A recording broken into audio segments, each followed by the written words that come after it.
to another action-packed episode of JonWan and the Rock. Talk about everything. As always, I'm your host. My name is JonWan. And then to my immediate left, right here, my tag team partner, Todd the Lightning Rod Hooper. What's up, baby? What's up? Hang on just a second. Let me. You get a text message? No. Someone tried to call me. We fixed that real fast. Don't call me no more. Don't text me no more. Don't be calling me. I be rapping like that because it's been a pretty busy week for us, right? Like, yeah, it has been. I feel like I can't get the camera right, but we'll just roll with it. It looks good. Yeah, we've had a busy week, very musical week, learning week, a very, very strong learning week. We've been fired up on it personally. Yeah, we've been putting a lot of time into learning Logic Pro 10. 10 is it? Logic Pro X. Yeah, X. We'll call it Logic Pro X. That's what we're using right now. Yeah, and we put a lot of time into learning how to make beats, how to record, how to make things sound pretty decent. I feel like we've been, we put out Bentley Coupe, my first ever rap song this past week. Yeah. We were just talking literally right before we hit the record button about how we were sweating having outro music for the episodes this time last week. Yeah. And now it's not and a problem. now we're just making it. Now it's not a problem. Yeah. So, yeah. And we actually just dropped a new song. Yeah. A freestyle. Freestyle? With a question mark. Yeah. It's up to you. What's it about, baby? Yeah, who knows? Yeah. We have produced by me and co-produced by DJ JW to my right. Your boy. So right check here. that out on SoundCloud. We have and our Facebook. I guess we could make an official announcement that we have an online store that's going to launch on Christmas morning. Christmas morning, we're going to launch a store online. Yeah, you can find that airbit.com/themothership. The Mothership, one word. That's it, baby. Get abducted. Yeah. We need a good tagline. Leave us one in the comments. On Instagram, one of the things is I have in our a little bio. Yeah. Get alienated and free your mind. Alienated. And with a little alien head emoji. I'm constantly alienated. I feel like I am sometimes. But yeah, what a crazy busy week, and it feels good. Yeah. Well, yeah, it feels good to put effort into something that I enjoy. Not everybody enjoys it. That's fine. It's cool with me. I enjoy doing it. It's fun. We just have a good time is all. Mm-hmm. It never even crossed my mind, like, if anybody would have an opinion on it. It's just like... never me neither, because I'm not worried about it. I understand that some people don't like rap music, and that's fine. And we have done nothing but play rock, really. This is the our first entire time, lives. yeah. So this is the first time we put forth effort to a rap song. That's not to say that we can't, like, that we don't fucking still rock, man. Yeah, that's your one, right? That's my one right there. We should figure out how to do the beep, beep, beep, beep, or just say them every time. But yeah, we still rock. We were thinking about maybe trying to record the Space Angels record up here. We could do it. It'd be easy. I mean, we could definitely do it. I got my drums in the carport. Record a full length record. We could probably do it in a month. Less than. Yeah. I mean, if we spent, I feel like if we really hunkered down and like spent a week, we could probably drop out 5 songs. Oh yeah, for sure. Of course, we'd probably do some re-recordings of some already released things. Well, that would be the way. That would be the way to do it. Just re-record the entire catalog. Yeah, because I mean, they sound decent, they sound good, but I think we can do a better job right now. And truthfully, we're different players than we were. Oh, absolutely. I mean, it definitely doesn't take away from the heart behind it, but you improve not only. Your fingers get faster. Yeah, you improve individually, but we improved as well as a band. As a band, we got tighter as the days went on. Most definitely, I feel like for sure. Uh-huh. Kind of got used to playing with each other. That's the way it kind of goes. You know, you spend more time with people, and you kind of figure out things about them that you didn't know. Yeah, being in a band. Part of being in a band is part of in life. Really, think about it. Well, that's meet heavy. people. Yeah, you meet people, man. You find out who they are. Ooh, that's very heavy. I mean, that's just it, right? Making relationships in life, is that right? Yeah, yeah. You make a relationship. I mean, you're going to learn things about that people, that person, the more time you spend with them. So, I mean, it makes sense to that would relate to being in a band as well and making music together, writing music together. Like, what I might play for this riff on the drums, then I might not play exactly the same now. Even a step further, like when I'm coming up with riffs or something, I'll keep in mind like, oh, Ray's probably going to play this, or like Todd's probably going to play this or something. Yeah. So that's pretty cool. That Yeah, predictability. yeah. That's what I was going to liken being in a band to, was like having a second girlfriend, or like being kin to these people somehow, or not these people being kin, but I guess it's just any other relationship in life. Yeah. Have you ever been in bands with people that, not necessarily people that you didn't like, but like your personalities clashed and your styles of music clashed? Yes, yes to both of those things, but in those bands I learned to kind of be more flexible. Work with it, and through that I made myself a better musician, and it helped me become a better person. I feel like too, because I had to, if I wanted to play this music with this person, I had to get over these hurdles. I had to be there both mentally but and physically. Both those bands ended, so I mean it's so so I mean in one of those bands ended because one of the guys was just, it was too much, too headstrong, and wanted something that I didn't want in the sound really, and kind of it just. I was just like, I can't do this anymore. I'm done. That's a hard one to get over. Yeah, but clashing as well. Like, there's people that I clash with. It just happens. You don't play the same way. I mean, you play different things. Maybe you want a different sound. Maybe you want a similar sound, but this guy can't give it to you. Yeah. So I mean, it happens. I have to say, like, I've always been like a riff rock and roller, but Space Angels was like the first riff rock band where I had like a say in the riffs and stuff like that. Mm-hmm. I know it was also Ray's too. But what about you? Like, you played heavy metal and stuff. Yeah.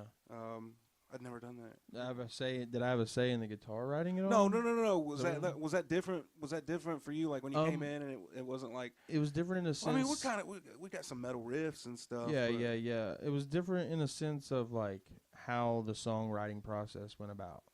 Tell me more about that. Okay, so I'll use Truth in the Iron for an example. Heavy metal band. Yeah, I would call it. Fuck, yeah. That's I would say the Titty was more of like a metalcore style, because there was definitely breakdowns in there. No, I wouldn't say super heavy, super breakdown heavy, but they were there. Shout out all those homies, man. Yeah, Corey Blair, Michael Etheridge, Will Bagby, Brett Plaza, and Travis Little. Yeah, saw Brett today. We love you, man. Wish you were up here. Wish you could be on the episode. We'll get you up here one day, though. We should have. And when we do, we're going to get you on film doing something crazy. But yeah, man. So in Truth in the Iron, whoever would write the riff, Brett wrote a lot of the riffs. I know Corey did as well. But Brett writes constantly, so he was always like vomiting something out, and so they would come in with a riff. Bass would learn it. Whoever T-Rav played bass for the longest period. Will also played for a while too. Will also did lead vocals for a while. Yeah, that's cool. He was the original vocalist in Titty. So they come in, they teach bass, learn it, and I'd be listening, going over it, and just playing things on the drums, trying to follow, and just building things. But the way I did it in my brain was more, I would section the song out. Yeah. Where, so we'd start, come in with like a pre-verse or whatever, intro, and then into a verse, into a chorus or a pre-chorus, and then, from there on, I'd section it apart in my brain, and how I wrote the song and how I would transition from each riff, right? So in Space Angels was more, I just more jammed the spots out, so instead of I would call it writing drum parts, because, I jam it out refine it, jam it out, refine it, jam it out, refine it, and it's Yeah. always getting, you know, cleaner, better. But it's always still that jam. So it's never. I don't think of it as more as me writing out Yeah. each drum part. I feel it. I look at it as like me feeling out each drum part. You get what I'm saying? Yeah. Does that make sense? More of a like not necessarily an improv. Right. Thing. Well, I mean, you play it. We practiced it so much, you know, especially towards the beginning of our Space Angels career. That it was just muscle memory at that point, you know. Yeah, that's true. It got to a point Played where a I was lot. just getting wasted and go up there and playing. Yeah, I did that too. It was terrible. So I mean, that's crazy. That's because I when I was writing riffs, would do it like the way I would section it out. You know what I'm saying? But it would be like, oh, well, this is the Van Halen part. This is the AC/DC part. You know what I'm saying? But yeah, I would rather just get in the carport and jam it through. right. Have an idea of what you want it to be, kind of, and then just kind of build on from that. You go in there and just start playing a riff, and then, oh, yeah, that sounds good. Yeah. Keep going with that. Okay, let's go. Yeah. Whatever it is, you know. Jammy stuff. I like it because I'm a metalhead. I ain't never played no metal in no band, but like because you have it kind of brought that heavy metal element out in a rock and roll band. Yeah, for sure. Especially in the earlier stuff, like "Come On, Baby." Yeah. Speed up like Yeah. There was definitely a heavy metal influence in that, and big time. everything else really too. I still have that. You know, I still love playing fast and heavy stuff. Me too, man. You know.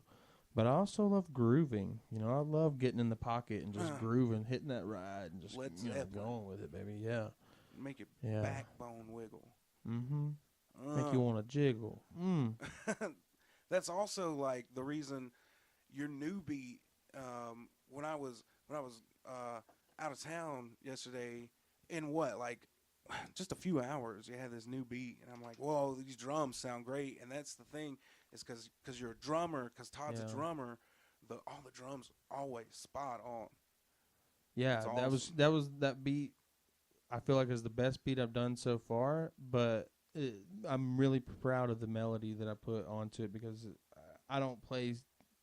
Yeah, I can play a little bit of guitar, but it is very minimal. That's where the ear. That's where the ear comes in. Though, yeah. Being able to hear that it's. This right. Is what I want to hear. Yeah, and this is how it's pleasing to my put ear. It on here.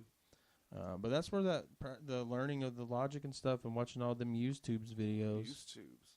I'm excited about it, man. Thank you, YouTube. Don't have to go to school. YouTube University. What do you want to do? You want to work on Cody's Chrysler? No problem. No problem. Look it up on YouTube. You're now a mechanic, certified. YouTube University certified. That's pretty much. I mean, everything I've learned here recently has been on YouTube. Yeah, I mean, you can learn anything. You can learn magic tricks on YouTube. That's true. Which is not cool. That is not cool because the first rule of magicianship is do not tell the trick. Tell them. But I tell you like every trick I've ever shown you. That's true. Like. But but it's because I'm like, here, let me show you, man. I feel bad because you're like, what the fuck? I played in a band. Mine. I played in a band with a professional magician and my homeboy Van. Shout out Van. What's up, Van? Baby? And he kind of lifted the veil on magic for me, and I was like, oh, because I was just a fan of it. And then I was like, oh man. But there's one that he never told me. What would you call it? Like breaking kayfabe, I guess. Yeah. But there's one that he never told me was how he mentally warped and manipulated this fork. I don't know. Did it just happen right? Did it happen right in front of your face? Bam, right there. So I don't know, Van. If you're listening to this, I'm a magician. buddy, Tell me how to do it. hit me in the DM. I'll show you a trick that you can't figure out. I like that. I'm serious. I'm not being perverted at all. Oh God, it's not the old hide the sausage or something. Because I still hadn't figured that one Everybody knows that one, though. Oh. What you is haven't it? figured Do you it have? out? No, I haven't figured it out. What is the trick? Do you I have don't it? know. I Can was you do gonna it on come up camera? with something. Oh, No. you got some cards? Can you do them? Can you I do don't them a have trick any, really I have quick? cards in the back of my car, in the trunk, but they're all strewn throughout my trunk. Ridiculous. All my magic What cards. kind of magician? And all my playing cards. What about? It wasn't my fault. They just came loose. Badoosh. Badoosh. Yeah, that's great. I played in a van. I played in a band with Van, and we did some traveling in a van. That's van with two ends. Yeah, and he would, he would just kill him at the bar and stuff. Oh, I bet.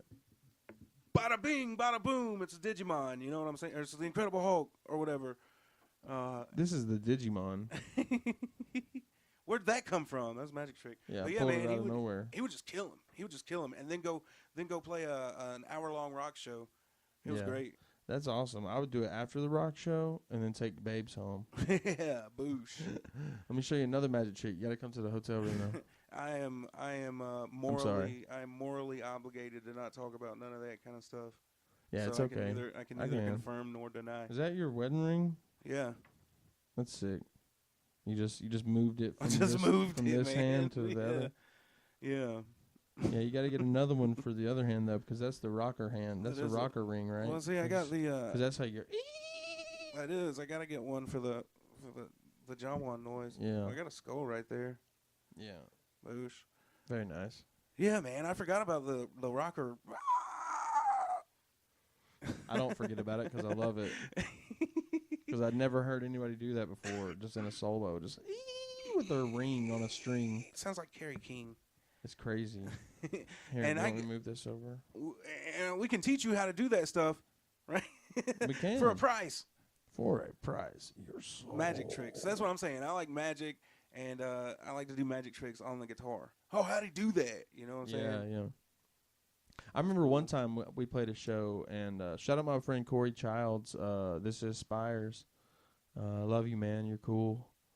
You kind of inspired me to try and start making beats as well, so I appreciate that. We played a show with him at the Band Cave. It was the last Band Cave show I ever remember. Yes, and, I do. I don't remember much, but yeah, me neither.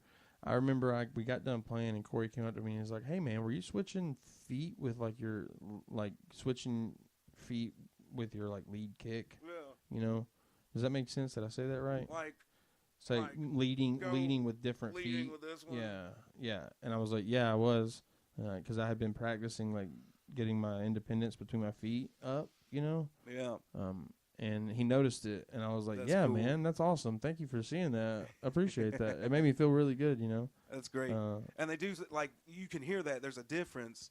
I've realized that, messing with the drum kit in Logic, E and D will be two snares, the same snare, but you can tell one of them's a little different because he leads with his left or his right. Well, no, they're just completely different snares. Oh, is it? Yeah. Oh, that's crazy. No, yeah, they're different snares and different kicks and stuff. Well, I didn't realize that. Yeah. I did realize the toms. Yeah.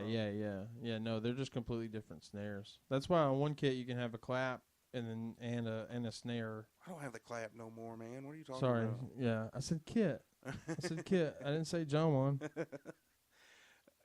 Yeah, I love it, and it's kind of forced us both to become bass players. Yeah, it's pretty cool. Till we can get Brett up here to throw down some lines. Yeah. Brett, Ray, where you at? Where both of y'all at? Come on, need you up here. Bring a bass. Yeah, for real. Bring us a bass.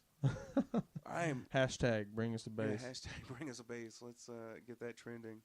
I have a bass. It's in the possession of Drucifer.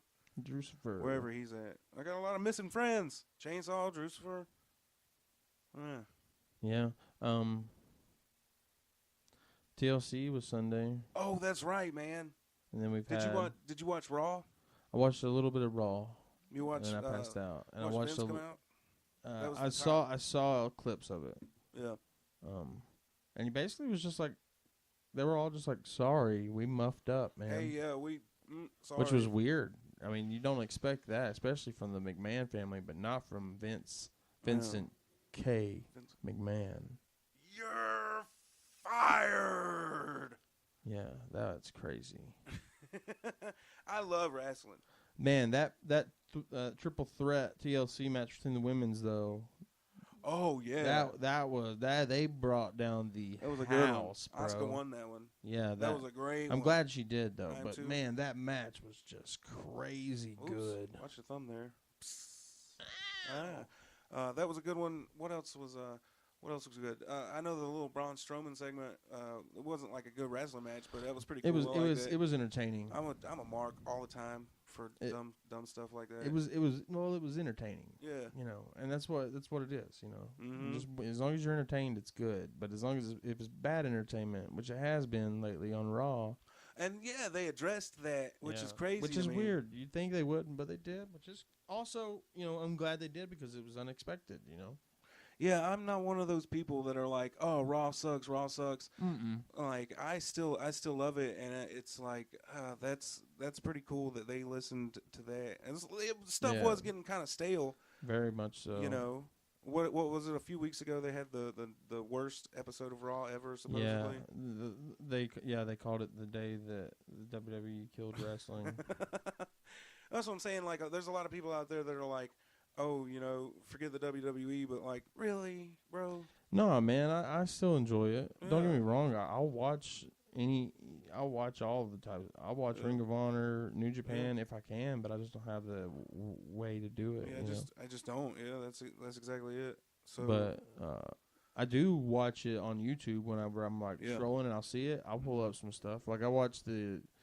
What was it, Kingdom 12 or Kingdom whatever with Shinsuke and AJ? Oh yeah, I can't remember which one it was. New Japan. Yeah, man, that was a good match. Yeah, I heard that was a good one. I also love watching the death matches, the crazy Japan death matches. Yeah, okay, I'm cool with that. Crazy Japan like death. shark-filled swimming pool surrounding the ring. What was I watched the Z-Man Brian Zane tell you about some kind of shout out Brian Zane. Yeah, what's up? Wrestling with regret. I watched him tell us about some kind of wrestling promotion that was on MTV that had like just crazy stuff like that. I watched. Don't quote me on this, but maybe it was New Jack. He snap suplexed some dude into a piece of fence that was electrified, and but like when MTV aired it, they made all these crazy After Effects like fire and explosions and stuff. I'm into that kind of stuff though. Man, New Jack, you don't have to add effects with that dude. You absolutely don't have to. Man. He cut a 17-year-old's forehead. Now, granted, this 17-year-old asked him to do the job and cut him. Yeah, he didn't know that he was 17 either. He didn't know he lied about his age to get on the show. And New Jack sliced him right open. And New Jack will tell you he cut him from coast to coast on his forehead. He'll tell you. He says it in an interview. I've heard him say it. Yeah. And cut him wide open, dude. Yeah, and I mean pouring blood. Yeah. The kid leaking, bro. Yeah, the kid was leaking. Hit like an artery or something. I'm pretty sure. The kid was a big kid. Big dude, big. Giant dude. But he survived and stuff. It's called the mass transit incident. You can find stuff about it on YouTube if you look it up. Yeah. But it was crazy. Not for the weak at heart, man. It is. I mean, all the videos are pretty bad quality, but you can see it pouring out of his forehead. It was way back. It was a waterfall. Yeah, it was a long time ago, but still. It was a waterfall, bro. It was a waterfall. Have you ever seen that video of that goalie in hockey? He got his neck sliced. Yeah. I don't like that. I don't like that at all. Clint Malarchuk. Oh, is that his name? Like that? I can't. Like that. That's wrong. I know that's wrong. I don't like it. He survived though. Yeah, he survived because it didn't sever the artery; it just sliced it. Yeah. Woof. Pretty sure they can still fix it then. There was a match in CZW, and this was years and years ago. His name is Sexy Eddie with 3 X's. All right. And he was, I think what caused it was light tubes, but he had got punctured in his forearm, and it had punctured a little artery, just enough to where it was like he could like flex it, and it would pump blood out of it. And he held it up and was just like that, and it shot, and he was just like, drinking his own blood, spraying from his arm. CZW. Yeah, bro. Yeah, they're crazy. Wow. I watch that. I love watching that. I used to be heavy into that stuff. They'll hit you with a sawzall. Oh, yeah, they hit John Moxley, a.k.a. Dean Ambrose, with the sawzall. But, I mean, He's come out in interviews and clarified that the blade was not sharp at all. Not yeah. It was dull, but the way they did it, it looked really good. That's because sure. he was already bleeding and stuff. So when the blade crossed the forehead, it made it look like it was slicing him open. I've not seen that whole match, but I've seen that. That's crazy. I think it was with brain damage. Rest in peace, brain damage. Yeah. That's your. Speaking of Jon Moxley, that is your current Intercontinental Champion. Mm-hmm. He got that one. Beat Seth Rollins. Yeah. Yeah. I like Dino, man. Which, okay, so we're gonna bring up that match. I have to bring up the one thing that everybody's probably knows about that match at TLC. And noticed it because that's the one thing that I pulled away from it other than Dean winning is Corey Graves the and Renee Young going at it the entire time. Like, I get it. Okay, create heat between you guys if that's what you want, but you're taking away from the match at hand. Yeah. So slow it down. Michael Cole even called you out, Corey Graves. And say something about when Michael Cole has to call you out, Vince told him to do it because he only does what Vince tells him to do. That's true. I don't know if that was like a real thing or not, because Graves is your heat commentator, right? He's your heel commentator, and like maybe it just got out of hand a little too quickly. Yeah, and it definitely was too much. What was he talking about? Like when he like talking about when they bang or something like that? I don't remember what it was, man, but it was ridiculous. Yeah. They just kept going and bickering, and I was just like, okay, I'm just trying to watch this match at this point. Can I turn off the commentary? Yeah. Just give me Michael Cole. And I never thought I would ever say that. And I love Renee Young on the commentary and Corey Graves, but just that moment, man, was just too much, man. It was just too much. I like how Renee Young does not she doesn't like make a big deal that they're like hitched when she has to call things matches. that match. Well, yeah, but that was Graves talking about it, right? She doesn't she doesn't make a habit of like she doesn't favor him, I guess. Not all, but matches. She does. I will say that I liked the input that she gave because since they were talking about them being married, she gave a lot of inside input on where Dean Ambrose is mentally. Current condition. Because she was like, he feels like he just didn't get the limelight like they did, and that's not fair to him because he's been working so hard, and he's good. I enjoyed Dean. He's a great wrestler, and I'm glad that they're building Dirty Deeds as a really good finisher because I've loved it so forever. far. Every time he's hit it, nobody's kicked out. Well, the same goes for the End of Days, but we saw what happened to old Baron Corbin. Yeah, but that's a storyline, bro. That's true. That's not the move. That's true. The End of Days, nobody's ever kicked out of that. Ever, bro. I met him. I was playing a gig at a wine tasting festival in Cleveland, Georgia, and I was playing, and he walked in, and he just towered over everybody. Was he 6'7" or something? Yeah, he's a giant dude. And he's like, he saw me. I was marking out. I was like, holy. That's Baron Corbin. Oh my gosh! And this is before he got like his before push. he shaved his hair and everything. Yeah, it's before like he was on just, main roster. Just entered the main roster, and he came up and hung out with me after we got didn't hang out with me, took a picture with me after we got playing, and he said the band rocked, and we sucked that day, bro.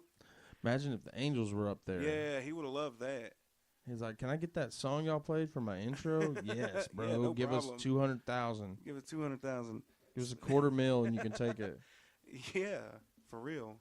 Speaking of, like, I'm stoked on I know this is the second time I said that. I'm stoked on the online store. I got to say it because we're cutting it. Yeah, we're almost at the end here. I'm stoked at the online store that launches on Christmas morning. Christmas morning. What a great Christmas gift. Buy yourself a beat or lease it from us. We have all kinds of options, for and they're all crazy affordable. Yeah. And they're only growing. They're only growing. We have, library is only getting bigger. Don't think it's just rap and hip hop, man. We're doing rock and roll stuff. Yeah, whatever you want. If you need to come up here and record, especially if you got acoustic, if you play acoustic stuff, or if you're writing songs but you don't necessarily have a band put together, or even if you do have a band put together, we could probably do drums in here. But I'm telling you, bro, it's as a drummer, Todd, what do you think about the kits we have? Yeah, they sound good. They sound like drums, bro. Yeah, no, they sound good. They sound like really good tunes. You would be comfortable as a drummer. I would record an album on that. Yeah. Just easy. Of course. We're doing that in the mothership. You can hit us up right here, or you can hit us up in our emails, JonWan@gmail.com. Also, yeah, the online store is airbit.com/themothership. The Mothership. And we'll have themothership.com. Patreon.com/JonWan and the Rod. Yeah. PayPal. Twitter.com/John and the Rod. That's the only one that's different. Yeah, PayPal.me/JonWan and the Rod. Hit us up anywhere. Facebook.com/JonWan and the Rod. SoundCloud. And as soon as we get enough enough subscribers and playtime on YouTube, it'll be youtube.com/JonWan and the Rod or /channel/JonWan and the Rod. Still need 40 so we can give this stuff away. Look, it's starting. Still ain't got 40. We're gonna start putting out some more content though. It's starting to corrode the labels. And Yeah. Somebody needs to get this out of here. Yeah, but we're about to start putting out some different a little bit of different content. Expect a individually little bit. So a lot of content coming soon. But anyways, happy holidays. happy holidays to everybody. We'll Hope probably you guys take enjoy next it. week off. I'm not sure. We'll Yeah, figure we'll it out. see how it goes. Until then, Yeah. baby. Have a good one. See ya. Got them turning heads, got them breaking bones, got them calling feds, and they running home. Yeah, I'm making bread, yeah, I'm kneading dough. Eating cup, you know that I grow. And I clear the whole bowl when I blow that dro. Smacking asses, handing out G passes. Yeah, but I can't see shit without my glasses. Ha, yeah, ha. Chopping blades and done in 40s. Smoking on cookies and doobies. Playing with chicks, call them groupies.